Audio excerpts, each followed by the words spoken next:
Hello everyone, my name is Rohini Temre and today we are going to discuss Mendelian disorder.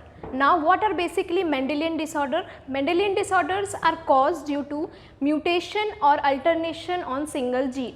अगर एक gene में mutation हो जाता है या तो वो अल्टर हो जाती है तो उससे हमें मेंडेलियन डिसऑर्डर होता है. Now basically Mendelian disorder is categorized into two types. First one is X-linked and the second one is autosomal linked. What are basically X-linked?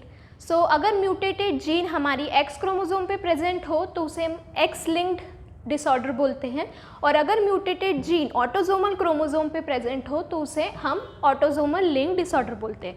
Autosomal chromosome मतलब X और Y क्रोमोसोम के अलावा जो chromosome होते हैं उसे हम ऑटोसोमल क्रोमोसोम बोलते हैं. Now in NCERT we have two examples of X-linked disorder. The first one is of color blindness. Now color blindness is X-linked recessive disorder, means it is a recessive trait. Now what basically cause color blindness? अगर हमारी आँखों की जो red और जो green cons होती है उसमें म्यूटेशन हो जाता है, उसके वजह से कलर ब्लाइंडनेस होता है. और एक्स क्रोमोसोम की सर्टन जीन में म्यूटेशन हो जाता है जिसके वजह से जो फ्रीक्वेंसी ऑफ अकरेंस है कलर ब्लाइंडनेस का वो 0.4% होती है मेल में और 8% होती है 0.4% होती है फीमेल में और 8% होती है मेल में, क्योंकि हमें पता है फीमेल में 2 एक्स क्रोमोसोम होते हैं और मेल में सिर्फ 1 एक्स क्रोमोसोम होता है. इसीलिए मेल में जो होता है ये कलर ब्लाइंडनेस का जीन जल्दी एक्सप्रेस हो जाता है. नाउ कलर ब्लाइंडनेस की अगर हम एक क्रॉस देखेंगे कैरियर फीमेल्स की, this is carrier female and this is unaffected male, और हम इसकी प्रोजेनी बनाएंगे.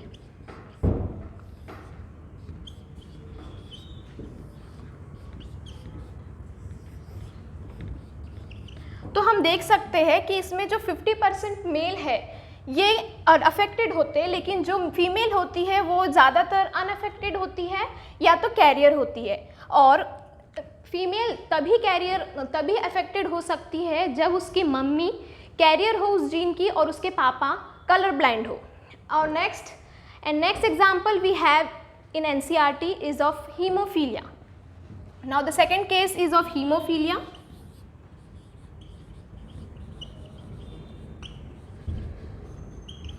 Hemophilia is also recessive disorder, X-linked recessive. Now what caused hemophilia? Hemophilia is caused due to mutation in gene जो कि responsible होती है clotting of blood के लिए. अब क्लॉटिंग ऑफ ब्लड वाली जो जीन होती है प्रोटीन, उसमें म्यूटेशन हो जाता है जिसकी वजह से बॉडी में एक सिंगल कट भी एक्सेसिव ब्लड लॉस करवाता है. और कलर ब्लाइंडनेस के जैसे ही हीमोफीलिया में जो फीमेल होती है वो ज़्यादातर कैरियर होती है और जो मेल होते हैं वो अफेक्टेड होते हैं. और अब हीमोफीलिया एक इम्पॉर्टेंट नोट NCERT में ये भी दिया है कि हीमोफीलिया को हम क्वीन विक्टोरिया डिसीज़ भी बोलते हैं.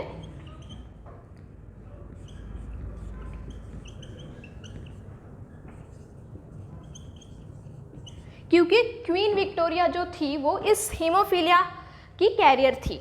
Now next we move to the autosomal linked. We have two conditions. First it is dominant and the second is recessive. Now in NCERT we have an example of dominant case which is myotonic dystrophy.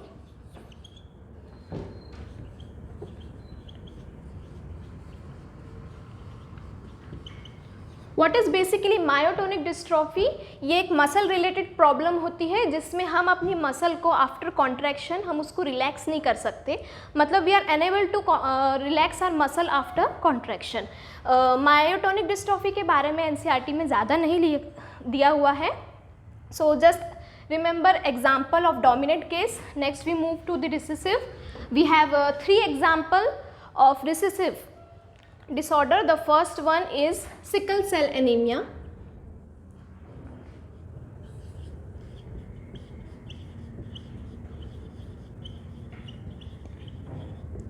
Now sickle cell anemia is basically autosomal recessive trait, and sickle cell anemia is also an example of point mutation. तो जिसमें एक single gene में mutation हो जाता है जो कि control होती है अ पेयर ऑफ अलील से, जो होती है HBA and HBS. Now these both allele control a single gene which is responsible for sickle cell anemia, and we have three conditions in this. The first one is of HBA and HBA. So now this condition represent that the person is unaffected. Now the second condition we have is of HBA and HBS. This condition represent that the person is carrier of this gene. And the third condition we have is of HBS and HBS. This condition, this homozygous condition represent that the person is affected with sickle cell anemia. Now because of this mutation हमारी haemoglobin molecule की जो beta globin chain होती है, means ऐसी chain होती है protein की 1 2 3 4 5 6, जिसमें जो 6th पोजीशन होती है उसमें ग्लूटामिक एसिड होता है, वो रिप्लेस हो जाता है वैलिन से. तो हमारी हीमोग्लोबिन मॉलिक्यूल की बीटा ग्लोबिन चेन के 6th पोजीशन में जो ग्लूटामिक एसिड है वो वैलिन से रिप्लेस हो जाता है. अब now the proteins get replace, so obviously codon भी रिप्लेस होगा. तो जो हमारा कोडॉन है ग्लूटामिक एसिड रिप्लेस हो जाता है वैलिन से. तो इस प्रोटीन के रिप्लेसमेंट से जो हमारा कोडॉन होता है GAG वो कन्वर्ट हो जाता है GUG से. अब बेसिकली इस कोडॉन के चेंज होने की वजह से हमारी जो हीमोग्लोबिन मॉलिक्यूल होती है उसका जो वो अंडरगो पॉलीमराइजेशन होता है. पॉलीमराइजेशन कंडीशन में क्या होता है, हमारी जो RBC होती है बायकॉन्केव शेप की वो सिकल शेप की हो जाती है, जिसके वजह से जो सिकल शेप की RBC होती है वो ऑक्सीजन कैरी नहीं कर सकती, और जिसके वजह से हमारी जो बॉडी है उसमें ऑक्सीजन की कमी हो जाती है. Now the second example we have in NCERT is of phenylketonuria. Second example, phenyl ketonuria.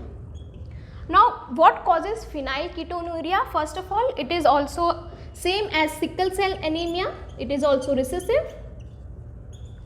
Now it is caused due to defect in gene that codes for enzyme phenylalanine hydroxylase. What does phenylalanine hydroxylase do? phenylalanine hydroxylase जो enzyme होती है वो फिनाइलएनिलीन को tyrosine में convert कर देती है, जिसके वजह से जो फिनाइलएनिलीन है वो टायरोसिन में कन्वर्ट नहीं होता और फिनाइलएनिलीन हमारी बॉडी में एक्यूमुलेट हो जाता है. अगर फिनाइलएनिलीन हमारी ब्रेन में एक्यूमुलेट हो जाता है तो उसकी वजह से मेंटल रिटार्डेशन होती है. अगर ये हमारे किडनी तक पहुंच गया तो हमारी किडनी भी ख़राब हो सकती है और इससे स्किन पिगमेंटेशन भी हो जाता है. Now phenyl ketonuria is also an example of pleiotropy gene because a single mutation in gene causes multiple phenotypic expression. Now the last case we have in our NCERT is of thalassemia, which will I write here.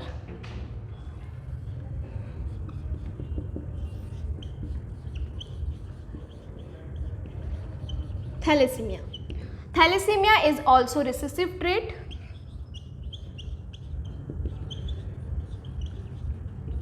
And thalassaemia offspring में तभी transmit हो सकती है जब दोनों parents में इस gene का दोनों पेरेंट्स इस जीन के कैरियर हो. नाउ थैलेसीमिया में बेसिकली म्यूटेशन की वजह से जो हमारी हीमोग्लोबिन मॉलिक्यूल की या तो अल्फ़ा चेन या तो बीटा चेन में के जो रेट ऑफ सिंथेसिस होती है उसमें डिक्रीजन आता है, रिडक्शन हो जाता है, जिसकी वजह से हमारी जो बॉडी है वो हीमोग्लोबिन मॉलिक्यूल कम बनाती है और हमारी बॉडी अनीमिया कंडीशन को शो करती है। नाउ थैलेसीमिया के हमारे पास 2 टाइप होते हैं। फर्स्ट होती है अल्फ़ा थैलेसीमिया एंड जो सेकंड होती है वो होती है beta thalassaemia. Now basically alpha thalassaemia मतलब अल्फ़ा चेन में होती है और बीटा थैलेसीमिया मतलब बीटा चेन में होती है। Alpha thalassaemia is controlled by 2 linked gene which are HBA1, HBA2 and these both gene, ये दोनों ही जीन कौन से क्रोमोजोम पे प्रेजेंट होती है? क्रोमोजोम नंबर 16 पे प्रेजेंट होती है। ये दोनों ही जीन क्रोमोजोम नंबर 16 पे प्रेजेंट होती है और जो बीटा थैलेसीमिया है वो एक सिंगल जीन ही कंट्रोल करती है जिसका नाम होता है HBB जीन, और ये जो जीन होती है ये क्रोमोजोम नंबर 11 पे होती है, क्रोमोजोम नंबर 11 पे होती है। Now this is for that's it for thalassaemia. Now the major confusion we have is of sickle cell anaemia and thalassaemia, क्योंकि दोनों में ही हीमोग्लोबिन मॉलिक्यूल का पॉइंट आता है, लेकिन दोनों में डिफरेंस है। जो सिकल सेल एनीमिया और थैलेसीमिया में मेजर डिफरेंस ये है कि थैलेसीमिया में हीमोग्लोबिन मॉलिक्यूल की जो क्वांटिटी होती है, मतलब उसका जो सिंथेसिस रेट होता है उसमें रिडक्शन हो जाता है, इसलिए ये क्वांटिटेटिव प्रॉब्लम होती है। और जो सिकल सेल एनीमिया होती है उसमें जो हीमोग्लोबिन मॉलिक्यूल होती है उसकी क्वालिटी, उसका जो शेप है वो सिकल शेप का हो जाता है, इसलिए हीमोग्लोबिन मॉलिक्यूल की क्वालिटी चेंज हो जाती है और वो क्वालिटेटिव प्रॉब्लम है। Now that's it for the Mendelian disorder. एक बार आप लोग NCERT रिव्यू कर लीजिए और सारे पॉइंट को देख लीजिए। Thank you.